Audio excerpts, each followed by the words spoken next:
Welcome to new TV Telugu. ఇప్పుడు AP top 10 చూద్దాం.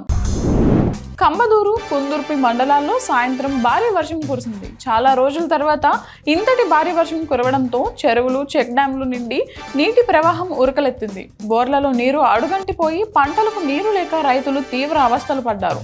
కాగా ఇవాళ కురిసిన భారీ వర్షానికి బోర్లలో నీరు చేరడమే కాకుండా పంటలకు నీరు అందనుందని రైతులు ఆనందం వ్యక్తం చేస్తున్నారు.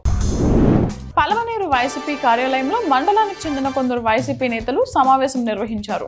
వారు మాట్లాడుతూ ప్రజలు టీడీపీ పైన నమ్మకంతో అధికారం ఇచ్చారని అన్నారు. ఓ పక్క ప్రమాణ స్వీకారం జరగకముందే కొలమాసనపల్లి పంచాయతీలో టీడీపీ నాయకులు దౌర్జన్యాలు చేయడం మంచి పద్ధతి కాదన్నారు. వైసీపీ నాయకులు సంయమనంతో ఉన్నారు, వారిని రెచ్చగొట్టదని హెచ్చరించారు. కర్నూలు జిల్లా కేంద్రంలోని ప్రభుత్వ సర్వజన వైద్యశాలలో ఈ డిజిటల్ ఓపీ కౌంటర్ను వైద్య కళాశాల ప్రిన్సిపల్ డాక్టర్ చిట్టి నరసమ్మ ప్రారంభించారు. ఈ సందర్భంగా ఆమె మాట్లాడుతూ డిజిటల్ వలన రోగులు క్యూలైన్లో కూర్చుని ఎక్కువసేపు సమయం వృధా కాకుండా ఉంటుందన్నారు. కార్యక్రమంలో డాక్టర్లు వెంకటేశ్వరరావు, పద్మ విజయశ్రీ, ఆసుపత్రి సిబ్బంది తదితరులు పాల్గొన్నారు. డాక్టర్ బిఆర్ అంబేద్కర్ కోనసీమ జిల్లా ఆత్రేయపురం మండల పరిధిలోని వాడపల్లిలోని శ్రీ వెంకటేశ్వర స్వామి వారి సుప్రభాత సేవ వైభవంగా జరిగింది. తెల్లవారుజామున ఆలయ అర్చకులు, పండితులు మంత్రోచ్చారణలు మధ్య స్వామివారి మేలుకొలుపు సేవ జరిగింది. అనంతరం భక్తుల దైవ దర్శనానికి అనుమతించారు. స్వామివారి దర్శనం కోసం వేలాదిగా భక్తులు తరలివచ్చారు. మలకీపురం మండలంలో పలు ప్రాంతాలలో ఒక్కసారిగా వాతావరణ పరిస్థితులు మారడంతో భారీ వర్షం కురిసింది. ఈ మేరకు మండల వ్యాప్తంగా ఈదురుగాలులతో కూడిన వర్షం కురవడంతో జనజీవనం స్తంభించింది.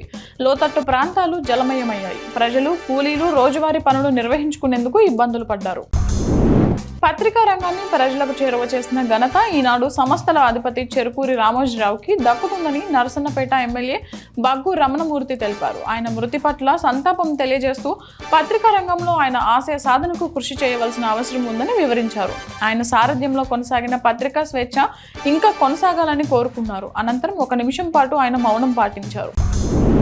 నందిగామ పట్టణంలోనే పలు చోట్ల తెలుగుదేశం పార్టీ అధికారంలోకి రాగానే పలువురు తెలుగుదేశం పార్టీ నాయకులు, తెలుగు తమ్ముళ్లు అత్యుత్సాహం ప్రదర్శించారు. మాజీ ముఖ్యమంత్రి జగన్మోహన్ రెడ్డి, మాజీ ఎమ్మెల్యే మొండితోక జగన్మోహన్ రావు, ఎమ్మెల్సీ అరుణ్ కుమార్ కు సంబంధించిన శిలాఫలకాలను ధ్వంసం చేశారు. అదేవిధంగా నవరత్నాల పథకాలకు సంబంధించిన శిలాఫలకాలను, డిజిటల్ లైట్లను సైతం ధ్వంసం చేశారు. పోలీసులు రంగప్రవేశం చేశారు.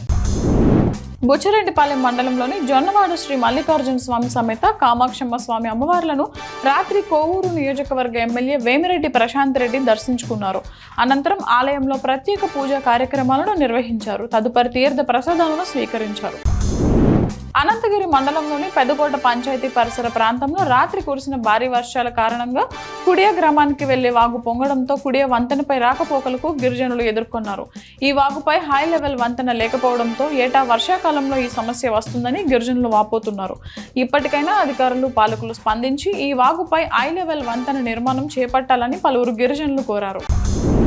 టెక్కలి మండల కేంద్రంలో దివంగత నేతలు ఎన్టీఆర్, కింజారపు ఎర్రనాయుడు విగ్రహాలకు సాయంత్రం టెక్కలి టీడీపీ శ్రేణులు పాలాభిషేకం నిర్వహించారు. ఎన్నికల కోడ్ ఎత్తివేసిన నేపథ్యంలో టెక్కలి జగతిమెట్ట వద్ద ఉన్న ఎన్టీఆర్ విగ్రహం, సమగ్ర రక్షిత మంచినీటి ప్రాజెక్టు వద్ద ఉన్న ఎన్టీఆర్, ఎర్రనాయుడు విగ్రహాలకు పాలాభిషేకం చేశారు. కార్యక్రమంలో టెక్కలి మండల టీడీపీ నాయకులు, కార్యకర్తలు పాల్గొన్నారు.